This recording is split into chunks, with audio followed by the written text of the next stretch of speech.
నమస్తే. నా పేరు సతీష్ కుమార్. సంక్షోభాలు ఎన్ని ఎదురైనా, సమస్యలు ఎన్ని తలెత్తినా అన్నదాతల అడుగులు మాత్రం ముందుకే. వెనుకడుగు వెయ్యక దేశ వ్యవసాయ రంగం నిరాటంకంగా కొనసాగేలా అనుక్షణం శ్రమిస్తూ దేశ సుభిక్షతకు, ఆహార భద్రతకు అంతరాయం కలగకుండా చేస్తే కృషి వల్లి కృషికి చేదోడు వాదోడుగా తన వంతు సహాయం అందిస్తూ నిత్యం ఉషోదయంలో రాష్ట్ర రైతు సోదరులను పలకరిస్తున్న నా కోటి రత్నాల మాగానికి స్వాగతం, సుస్వాగతం. ఈరోజు కార్యక్రమంలోని ముఖ్యాంశాలు: వ్యవసాయ సమాచారం, వాతావరణ సూచనలు, మార్కెట్ ధరలు, విత్తన ఎంపికలో మెలకువలు, వరి నారుమళ్లలో కలుపు మరియు ఎరువుల పోషక యాజమాన్యం, సమగ్ర వ్యవసాయం అల్మోరా ఉత్తరాఖండ్. ఇప్పుడు ముందుగా వ్యవసాయ సమాచారం. భారీ వర్షాలు కురిసిన ప్రాంతాల్లో వర్షాధార పంట పొలాల్లో నుండి మురుగునీటిని తీసివేయాలి. రైతులు స్వల్పకాలిక వరి రకాల నారుమళ్లు పోసుకోవటానికి ఇది అనువైన సమయం. రైతులు తెలంగాణ సోనా RNR 150448 వరి విత్తనాన్ని జూలై 25 వరకు నారు పోసుకోవాలి. కరీంనగర్ జిల్లాలో వరిలో తాటాకు తెగులు హిస్పా ఉనికిని గమనించడమైంది. తెగులు ఉధృతి గమనిస్తూ కుదురుకి 2 పురుగులు లేదా 2 ఆకుల నష్టం గమనించినట్లయితే నివారణకు 2 మిల్లీలీటర్ల ప్రొఫెనోఫాస్ లేదా 2.5 మిల్లీలీటర్ల క్లోరిపైరిఫాస్ లేదా 2 మిల్లీలీటర్ల క్వినాల్ఫాజ్ మందును లీటరు నీటిలో కలిపి పిచికారీ చేయాలి. ప్రస్తుత వాతావరణ పరిస్థితులు పత్తిలో రసం పీల్చే పురుగులు ఆశించటానికి అనుకూలం. నివారణకు మోనోక్రోటోఫాస్ మందును మరియు నీటిని 1:4 నిష్పత్తిలో కలిపి లేత కాండంపై మెత్తని బ్రష్తో విత్తిన 30 రోజుల పైరుకు పూయాలి. మొక్కజొన్నలో కత్తెర పురుగు ఆశించినట్లుగా గమనించడమైనది. నివారణకు విషపు ఎర్ర తయారు చేసుకోవడానికి గాను 10 కిలోల వరి తవుడులో 2 కిలోల బెల్లం కలిపి 2 నుండి 3 లీటర్ల నీటిని చేర్చి సుమారు 24 గంటల పాటు పులియనిచ్చి మరుసటి రోజు 100 గ్రాముల తైడి కార్బును కలుపుకొని ఈ మిశ్రమాన్ని చిన్న చిన్న ఉండలుగా చేసి మొక్క సుడుల్లో వేసుకోవాలి. ఇమామెక్టిన్ బెంజోయేట్ 0.4 గ్రాములు లేదా క్లోరాంట్రీ నిలిప్రోల్ 0.4 మిల్లీగ్రాములు లీటరు నీటిలో కలిపి పిచికారీ చేయాలి. ప్రస్తుత వాతావరణ పరిస్థితులు సోయా చిక్కుడులో పెంకు పురుగు ఆశించటానికి అనుకూలం. నివారణకు 1.25 మిల్లీలీటర్ల ట్రైజోఫాస్ మందును లీటరు నీటికి కలిపి పిచికారీ చేయాలి. కూరగాయ పంటల్లో రసం పీల్చే పురుగులు గమనించినట్లయితే నివారణకు 2 మిల్లీలీటర్ల డైమిథోయేట్ లేదా 1.5 గ్రాముల ఎసిఫేట్ లీటరు నీటికి కలిపి పిచికారీ చేయాలి. టమాటా, వంగ మరియు మిరప నారుమళ్లు పోసుకోవాలి. నీటి వసతి గల ప్రాంతాల్లో బెండ, చిక్కుడు మరియు తీగజాతి కూరగాయలను విత్తుకోవాలి. అధిక వర్షాలు మరియు ఆకాశం మేఘావృతమై ఉండటం వల్ల కూరగాయ పంటల నారుమళ్లలో నారుకుళ్ళు తెగులు సోకటానికి అనుకూలం. నివారణకు ఈ క్రింది యాజమాన్య పద్ధతులను పాటించాలి. 3 గ్రాముల కాపర్ ఆక్సీక్లోరైడ్ మందును 1 లీటరు నీటికి కలిపి నారుమడిని పూర్తిగా తడపాలి. నారుమళ్లలో మురుగునీటి వసతిని ఏర్పాటు చేసుకోవాలి. విత్తే ముందు కిలో విత్తనానికి 5 గ్రాముల ఇమిడాక్లోప్రిడ్ మరియు 3 గ్రాముల క్యాప్టాన్ చొప్పున విత్తన శుద్ధి చేసి నారుమడిలో రసం పీల్చే పురుగులు మరియు ఆకుమచ్చ తెగుళ్లను నివారించవచ్చును. విత్తనాలను ఎత్తైన నారుమళ్లలో 10 సెంటీమీటర్ల ఎడంతో వరుసలలో విత్తుకోవాలి. పశుపోషణ. ప్రస్తుత వాతావరణ పరిస్థితులు: కోళ్లలో కొక్కెర తెగులు, గొర్రెల్లో చిటుకు, మశూచి వ్యాధి మరియు PPR. ఆవులు మరియు గేదెలలో గొంతు వాపు వ్యాధి, గొంతు మరియు గాలుకుంటు వ్యాధి సోకుటకు అనుకూలం. వీటి నివారణకు టీకాలు వేయించాలి. ప్రస్తుత వాతావరణ సూచనల వివరాలు. గడిచిన 3 రోజుల్లో రాష్ట్రంలో అక్కడక్కడ భారీ వర్షాలు మరియు చాలా చోట్ల తేలికపాటి నుండి ఓ మోస్తరు వర్షాలు కురిశాయి. పగటి ఉష్ణోగ్రతలు 24 నుండి 33 డిగ్రీల సెల్సియస్ మరియు రాత్రి ఉష్ణోగ్రతలు 19 నుండి 26 డిగ్రీల సెల్సియస్గా నమోదయ్యాయి. హైదరాబాద్ వాతావరణ కేంద్రం వారు అందించిన సమాచారం ప్రకారం రాబో 5 రోజుల్లో రాష్ట్రంలో చాలా చోట్ల తేలికపాటి నుండి ఓ మోస్తరు వర్షాలు కురిసే సూచనలున్నాయి. పగటి ఉష్ణోగ్రతలు 30 నుండి 34 డిగ్రీల సెల్సియస్ మధ్య మరియు రాత్రి ఉష్ణోగ్రతలు 21 నుండి 25 డిగ్రీల సెల్సియస్ మధ్య నమోదు కావచ్చు. నేటి మార్కెట్ ధరలు మీకోసం. వరి బీపీటీ క్వింటాలుకు హుజూర్ నగర్లో కనిష్ట ధర 1835, గరిష్ట ధర 1835. ఇల్లందు కనిష్ట ధర 1750, గరిష్ట ధర 1835. చొప్పదండి కనిష్ట ధర 1446, గరిష్ట ధర 1446. కంది క్వింటాలుకు సూర్యాపేటలో కనిష్ట ధర 5150, గరిష్ట ధర 5600. ఖమ్మం కనిష్ట ధర 5150, గరిష్ట ధర 5150. కే సముద్రం కనిష్ట ధర 4500, గరిష్ట ధర 5100. పెసళ్ళు ఖమ్మంలో కనిష్ట ధర 5800, గరిష్ట ధర 6160. నారాయణపేటలో కనిష్ట ధర 6150, గరిష్ట ధర 6150. సూర్యాపేటలో 4725 కనిష్ట ధర, గరిష్ట ధర 4730. వానాకాలం పంటల సాగు మొదలవుతున్న ప్రస్తుత తరుణంలో రైతులు తాము పండించే పంటల సాగుకు సరైన విత్తనాన్ని ఎంపిక చేసుకోవడంలో అత్యంత శ్రద్ధ వహించాలి. ఆరోగ్యకరమైన పంటలను అధిక దిగుబడులు పొందాలంటే మంచి విత్తనం ఎంపిక చేసుకోవడంతోటే శుభారంభం చెయ్యాలి. నాసిరకం విత్తనాలతో మోసపోకుండా అధిక దిగుబడినిచ్చే స్వచ్ఛమైన కొత్త వంగడాల విత్తనాలు ఎంపిక చేసుకునే విషయంలో ఎలాంటి మెలకువలు పాటించాలో ఇప్పుడు తెలుసుకుందాం. ఈ వానాకాలం మనకి వర్షాలు సరైన సమయంలో మరియు విస్తారంగా కురుస్తాయన్న సూచనలు అందిన తరుణంలో రైతులందరూ కూడా విత్తనం కొనుగోలు చేయడానికి సన్నద్ధం అయి ఉన్నారు. కాదంటే ముందుగా రైతులు విత్తనం ఎంపిక చేసుకునే కంటే ముందు కూడా వారి ప్రాంతానికి అనువైన రకాలు లేదంటే వారి ఎంపిక చేసుకున్న పంటలో అధిక దిగుబడులు ఇచ్చే కొత్త వంగడాలు ఏమైనా ఉన్నాయా తెలుసుకోవాలి. రైతులంతా విత్తనం కొనుగోలు చేసే కంటే ముందు కూడా వారి ఎంపిక చేసుకున్న పంటలో కొత్త వంగడాలు ఏమొచ్చాయి, అధిక దిగుబడి ఇచ్చే వంగడాలు ఏంటి, అంతేకాకుండా వారి ప్రాంతానికి వారి నేల స్వభావానికి మరియు వారికి ఉన్న వనరుల వసతుల బట్టి ఏ వంగడాలు ఎంపిక చేసుకుంటే బాగుంటుందో ముందుగా తెలుసుకున్నట్టయితే బాగుంటుంది. ఆ ఎంపిక చేసుకున్న వంగడాలు మనకి జన్యు స్వచ్ఛత మరియు భౌతిక స్వచ్ఛత కలిగి ఉండాలి. అంతేకాకుండా ఆ పంట యొక్క నిర్దేశించిన మొలక శాతం కలిగి ఉండాలి. మనకి సీజన్ స్టార్ట్ అవ్వగానే విత్తనానికి చాలా డిమాండ్ ఉంటుంది. ఇదే అదును చేసుకొని కొంతమంది వ్యాపారులు ఏంటంటే ఊరు పేరు లేని నాసిరకం విత్తనాలని రైతులకి తక్కువ రేటు పైన ఇస్తామనో లేదంటే ఈ విత్తనం అధిక దిగుబడిని ఇస్తుందనో ఆశ చూపించి వారికి బిల్లులు లేకుండా వాళ్ళకి ఇస్తారు. ఇటువంటి విత్తనం కొనుగోలు చేసినప్పుడు రైతులు నష్టపోతుంటారు. కాబట్టి ఇట్లాంటి పరిస్థితులు ఎదుర్కోకుండా రైతులందరూ తప్పకుండా మన వ్యవసాయ పరిశోధన కేంద్రాలు లేదా విత్తన అభివృద్ధి సంస్థల ద్వారా విత్తనాన్ని కొనుగోలు చేయాలి. ఒకవేళ ఇటువంటి వసతి లేని రైతులు ఎవరైనా విత్తనాన్ని ప్రైవేట్ షాపుల్లో కొంటున్నట్టయితే తప్పకుండా రసీదు తీసుకోవాలి. ముందుగా విత్తనం ఎంపిక చేసుకున్నప్పుడు ఆ విత్తనం యొక్క జన్యు స్వచ్ఛత మరియు భౌతిక స్వచ్ఛత, దాని నాణ్యతా ప్రమాణాలు ఆ విత్తన సంచుల పైన ముద్రించబడి ఉంటాయి. వాటిని 1-2 సార్లు నిశ్చితంగా పరిశీలించుకున్న తర్వాతనే మనం ఆ విత్తనాన్ని కొనుగోలు చేయాలి. ఈ విత్తనం అనేది ముందుగా మనకి 4 దశల్లో అభివృద్ధి పరుస్తుంది. అది ఏంటంటే న్యూక్లియస్ విత్తనము, బ్రీడర్ విత్తనము, ఫౌండేషన్ విత్తనము, సర్టిఫైడ్ విత్తనము, ట్రూత్ఫుల్ లేబుల్ విత్తనం అని ఉంటుంది.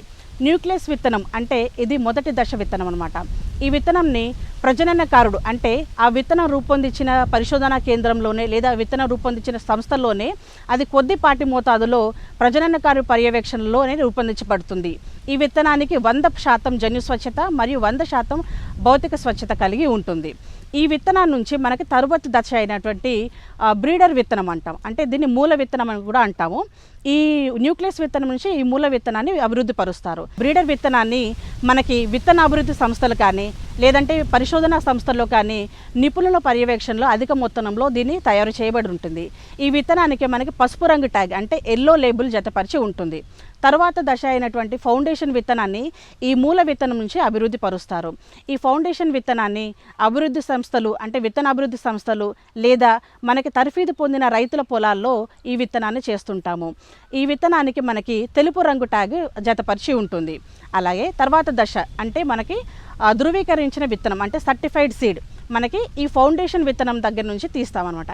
దీని అధిక మొత్తంలో మనకి విత్తన అభివృద్ధిలో శిక్షణ పొందిన రైతుల పొలాల్లో కానీ విత్తన అభివృద్ధి సంస్థల్లో కానీ ఈ విత్తనాన్ని రూపొందించబడుతుంది.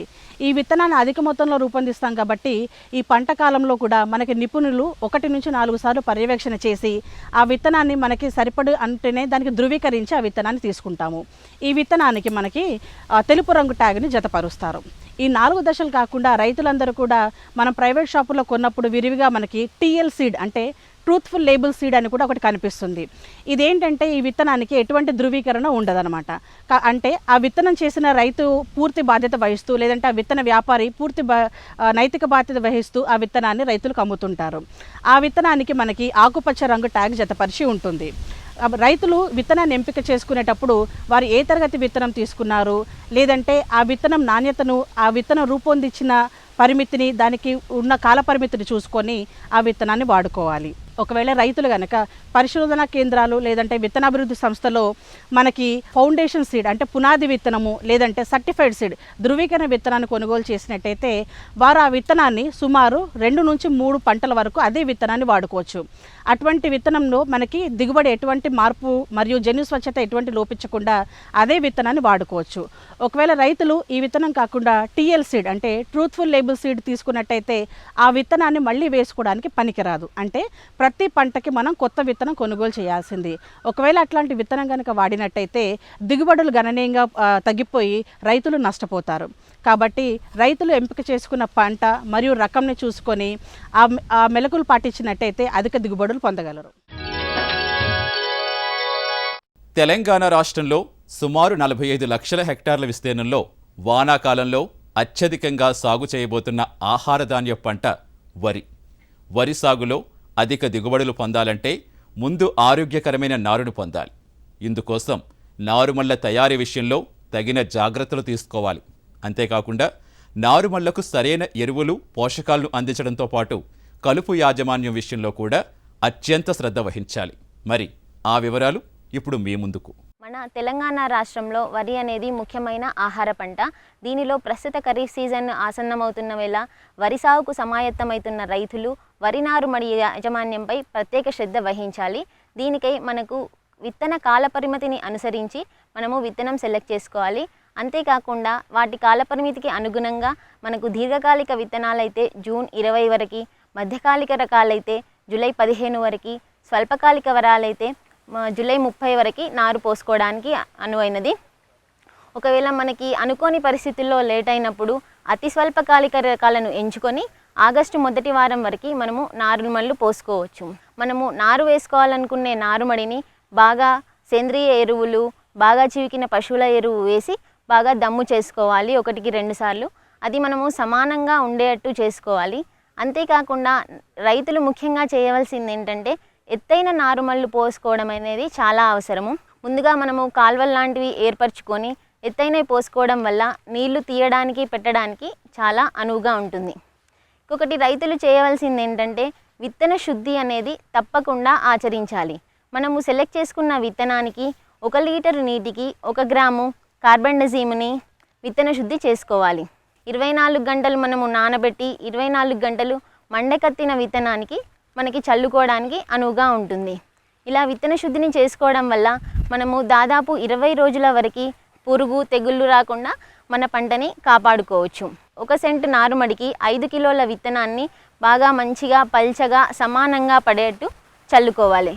అలాగే నారుమడిలో మనము 1 కిలో నత్రజని, 1 కిలో ఫాస్ఫరము, 1 కిలో పొటాష్ అందించే ఎరువులని వేసుకోవాలి. మనము విత్తిన తర్వాత 8 నుండి 10 రోజులకి మరి 1 కిలో నత్రజని ఇచ్చే ఎరువులని వేసుకోవాలి. ఒకవేళ మన నాటు కనుక లేట్ అవుతుంది అనుకునే పరిస్థితులు ఉన్నప్పుడు మాత్రం మనము 2వ దఫా నత్రజనిని అంటే ఏదైతే 8 నుండి 10 రోజుల తర్వాత అందించాలనుకునే దాన్ని కొద్దిగా లేట్ వేసుకొని నారు ముదరకుండా చూసుకోవాలి. ముఖ్యంగా మనము నారుని విత్తిన తర్వాత దాదాపు 1 ఆకు పూర్తిగా తెరుచుకునే వరకు అంటే మనకి వారం రోజులు పడుతుంది. అప్పటి వరకు నీళ్లు పెడుతూ తీస్తూ ఉండాలి. దాని తర్వాత మనము 2 అంగుళాల నీళ్ళు ఉంచి మెయింటైన్ చేసుకోవచ్చు. నారుమడిలో కనుక మనము కలుపు యాజమాన్యానికి వస్తే మనము నారు నుండే కలుపును లేకుండా సంరక్షించుకోవడం అనేది చాలా అవసరము. దీంట్లో మనము బ్యూటాక్లోర్ 50 ml లేదా ప్రెటిలాక్లోర్ 25 ml అనేది 5 లీటర్ల నీటిని కలుపుకొని మనము నారుపై పిచికారీ చేసుకోవచ్చు. ఇది 8 నుండి 10 రోజులప్పుడు చేయవలని. మన నారులో గనక ఊద, ఒడిపిలి అనే కలుపుజాతి మొక్కలు ఉన్నప్పుడు సెహలోపాప్ పి బ్యూటైల్ అనే మందుని 1.5 ml 1 లీటర్ నీటికి కలిపి పిచికారీ చేసుకోవాలి. మనము కలుపును అనేది మనకి నారుమడి నుండే దాన్ని తగ్గిస్తే మనము ప్రధాన పొలంలో నారు వేసుకున్నప్పుడు మనకు కలుపు సమస్య తక్కువగా ఉంటుంది. మనము నారు పీకే వారం రోజుల ముందుగా అన్నప్పుడు మనకు 1 ఎకరానికి సరిపోయే నారుమడికి 800 గ్రాముల కార్బోఫ్యూరాన్ గుళికలను వేసుకోవాలి. అవి వేసుకున్న తర్వాత ఆ నీళ్ళంతా భూమిలో ఇంకేటట్టు చూసుకోవాలి. దీనివల్ల మన నాటుకున్న తర్వాత మనకు 20 రోజుల వరకు పురుగుల బారి నుండి రక్షించుకోవచ్చు. అలాగే మన నారులో కనుక జింకు లోపం లక్షణాలు కనిపించినప్పుడు జింక్ సల్ఫేట్ 2 గ్రాములు నీటికి కలిపి పిచికారీ చేయాలి. మనకు ముఖ్యంగా మెట్టనారు వరిలో ఇనుపదాత లోప లక్షణాలు అనేది ఎక్కువగా కనబడుతుంది. ఆ ఇనుపదాత లక్షణాలు కనబడినప్పుడు 1 లీటర్ నీటికి 2 గ్రాముల అన్నవేరి ప్లస్ 1 గ్రాము నిమ్మ ఉప్పు కలిపి పిచికారీ చేయవాలి. ఈ లక్షణాలు కనుక ఎక్కువ కనబడితే 2 సార్లు పిచికారీ చేసి మనకి నారు మామూలు అవుతుంది. చౌడు భూముల్లో గనక నారు చాలా సమస్యగా ఎదుగుదల లేకుండా జరుగుతుంది. దీనికి గాను మనం వెంట నీళ్లు పెట్టి మళ్ళీ బోర్ నుండి ఫ్రెష్ నీళ్లు పెట్టి తీసేయడము అట్లా చేస్తుంటే మన నారు ఏ ప్రాబ్లం లేకుండా ఉంటుంది. ముఖ్యంగా మనకి 4 నుండి 6 ఆకులు ఉన్నప్పుడు మనకి నాటుకోవడానికి వీలుగా ఉంటుంది. మనం ఈ నాటుకునేప్పుడు మనకి పైనున్న తొనలను తుంచి వేయటం కూడా చాలా ఆవశ్యకరం. ఇవన్నీ చేస్తే మనకి ఆరోగ్యవంతమైన నారు అందించి అది తొందరగా కుదురుకోవడము, పిలకలు వేయడం చేసి అధిక దిగుబడిని సాధించవచ్చు. సాంకేతికత ఎంత పెరిగినా ప్రకృతి పరిస్థితులపై ఆధారపడే వ్యవసాయ రంగంలో రైతులు కేవలం పంటల సాగుపైనే ఆధారపడడం సరైన నిర్ణయం కాదనే చెప్పాలి. విపత్కర పరిస్థితుల్లో సైతం కుదేలవ్వకుండా ఆర్థికంగా నిలదొక్కునేందుకు మాత్రమే కాకుండా వ్యర్థ పదార్థాలను పరస్పర రంగాల అభివృద్ధికి ఉపయోగించుకుంటూ ఒకే సమయంలో పలు అనుబంధ రంగాలను చేపట్టే సమగ్ర వ్యవసాయ విధానం రైతుకు అత్యంత లాభదాయకంగా ఉంటుంది. ఈ విషయాన్ని గ్రహించి సమగ్ర వ్యవసాయ విధానాన్ని విజయవంతంగా అమలుపరుస్తూ లాభాల బాటలో పయనిస్తున్న ఉత్తరాఖండ్ రాష్ట్రంలో అల్మోరా జిల్లా రైతుల విజయగాథను ఇప్పుడు చూద్దాం.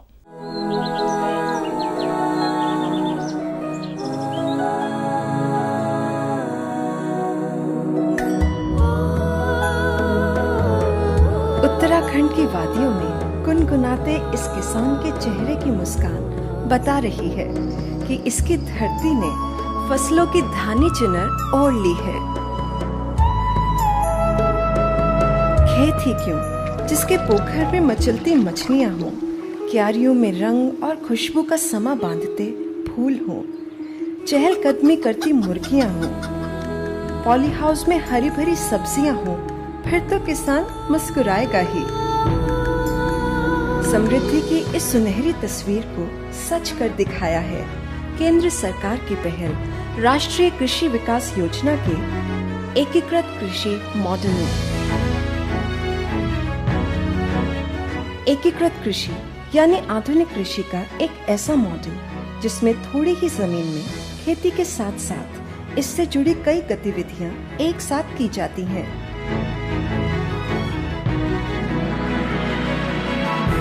इसमें पानी बचाना और उसका कई तरह से बार बार इस्तेमाल कर अधिक उपज हासिल करना शामिल होता है। इस योजना का एक महत्वपूर्ण घटक है एकीकृत बहुउद्देशीय जल संभरण टैंक। टैंक की जो क्षमता होती है वो करीबन 50,000 घन लीटर की होती है। पानी जो भी उनके निकटस्थ सोर्सेस होते हैं वहाँ से उस पे इकट्ठा किया जाता है। इसके साथ ही साथ उसमें लगभग जो है 1000 मछलियों के बीज भी डाले जाते हैं और इसके साथ ही साथ निर्माण किया जाता है मुर्गी बाड़े का। मुर्गी बाड़े में करीबन जो है 50 मुर्गी के चूजे दिए जाते हैं जो समय बढ़ने पे जो है वो बढ़ते हैं और उसका भी अच्छा रेट हमारे किसानों को मिलता है। इसके साथ ही साथ किसानों को जो है वो पॉली हाउसेस दिए जाते हैं जो बेमौसमी सब्जियां लगाते हैं उससे उनको उत्पादन बहुत अच्छा मिलता है। जो बहुउद्देशीय हमारा जल टैंक है उसके आसपास हमने जो है फलदार वृक्ष और पौधे भी लगाए हैं। जो फल निकलते हैं उसकी भी वो मार्केटिंग करके जो है वो अपनी आय का सृजन कर सकता है।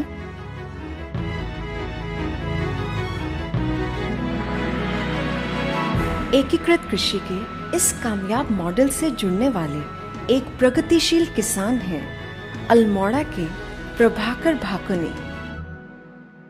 विभाग द्वारा शुरू में मुझे एक टैंक बना के दिया गया और इसको पानी को लाने के लिए मेरे पास हेड नहीं था, उसको हेड के लिए 500 मीटर पाइप भी दिया गया ताकि हम उसको दूर पहाड़ियों से अपने पोखरे तक, अपना टैंक तक उस पानी को पहुंचा सकें। उस पानी को मैंने सिंचाई भी किया, उसमें मच्छी भी पाली और उसके साथ मुर्गी बाड़ा दिया गया। मुर्गियां भी देसी मुर्गियां हैं, कॉयलर मुर्गियां बोलते हैं उनको, और जो अंडा देती है। उसके साथ मेरा मांस के लिए भी हो जाता है और अंडे के लिए भी हो जाता है। और इसके साथ साथ उसमें उस टैंक में मैंने अजोला घास उगाई है। वो अजोला में काफ़ी प्रोटीन होती है और वो जो मेरा प्रोटीन एक तो पशुपालन मेरा गाय के रूप में खाती है, बकरी खाती है और सबसे ज़्यादा मेरे को मुर्गियाँ खाती है। मुर्गियों को मैं बाज़ार का लेके दाना देता नहीं हूँ।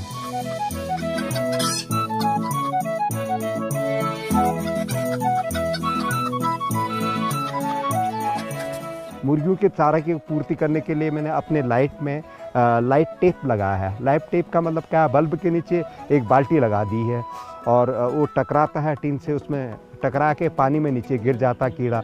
जो फार्म के आसपास जितने कीड़े हैं उनको दूर करने के लिए ब्याह दिया ताकि मैं दवाइयों का, रासायनिक चीज़ों का प्रयोग न करूँ, मेरी सब्जी में ना पड़े। उसका जो मेन है, जो अंडा देने वाला, वही आ जाए, उसी को मार देता हूँ। वो मेरे मुर्गियाँ खा लेती है, जिसमें काफ़ी प्रोटीन होता है, इससे अच्छे अंडे उत्पादन होते हैं।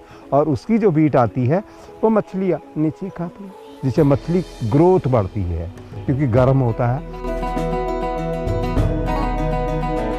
इसके साथ साथ फल पौध तो है ही मेरा, और साथ में सब्जियां बहुत अच्छी होती है। पोखरे का जो पानी है उसमें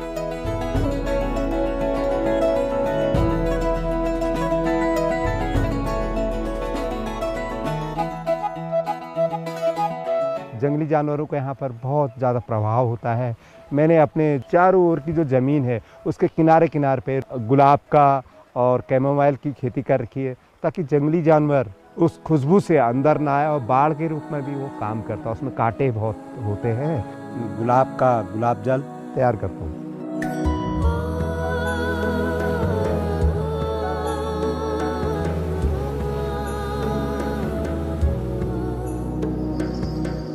इससे मेरी आय और दुगनी हो जाती है।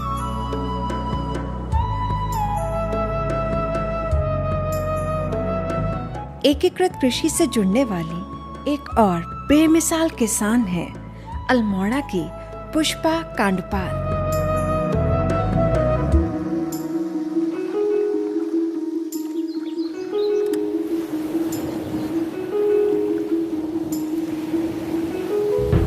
मैं एकीकृत कृषि विभाग से 2015-2016 में जुड़ी, जिससे हमें कंपोस्ट खाद की फीड मिली और साथ में 1000 केंचुए मिले।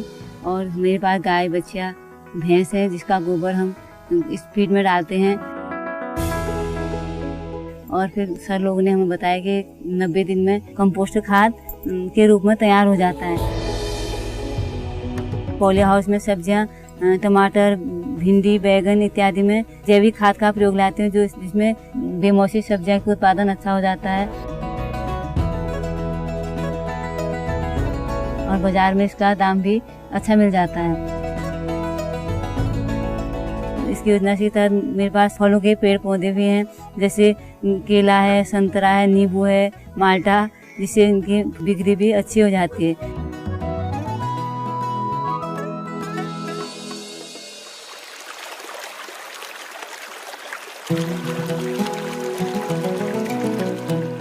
के साथ साथ हमें टैंक मिला मस्त तालाब का और 1000 मछलियाँ मिली। और पिछली बार मैंने 20-25 किलो मछलियाँ प्राप्त हुई और इसमें मुझे 250 रुपये किलो के हिसाब से बाजार में बिक्री की। और साथ साथ में टैंक से हमें सिंचाई करने में सुविधा होती है, जिसका पानी मैं सब्जियों की सिंचाई के प्रयोग में लाती हूँ, जैसे पॉली हाउस की सब्जियों में, बाहर की सब्जियों में और घास आज इत्यादि और अनाजों में भी इसका प्रयोग आता है। मैं इस पानी से गाय बच्चों को नहलाना धुलाना आसान रहता है।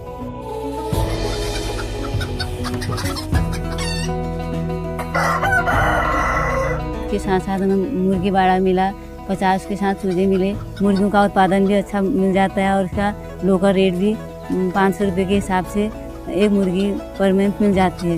इससे मेरी आर्थिक स्थिति में सुधार बहुत आया।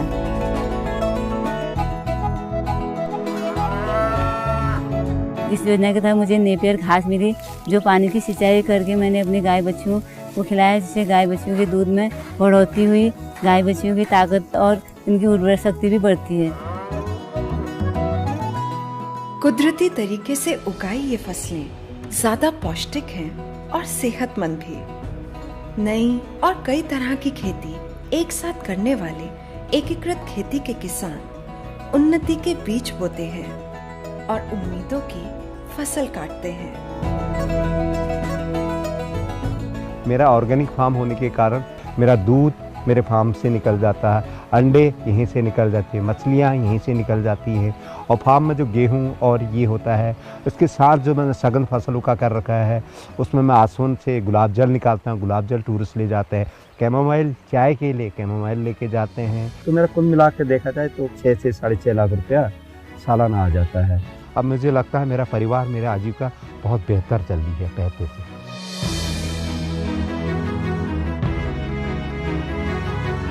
एकीकृत खेती उदाहरण है खेती के स्थानीय ज्ञान को मिले वैज्ञानिक नजरिए का, मौजूद संसाधनों के अधिकतम इस्तेमाल का। ये किसान की मेहनत और कौशल की बेमिसाल कहानी है।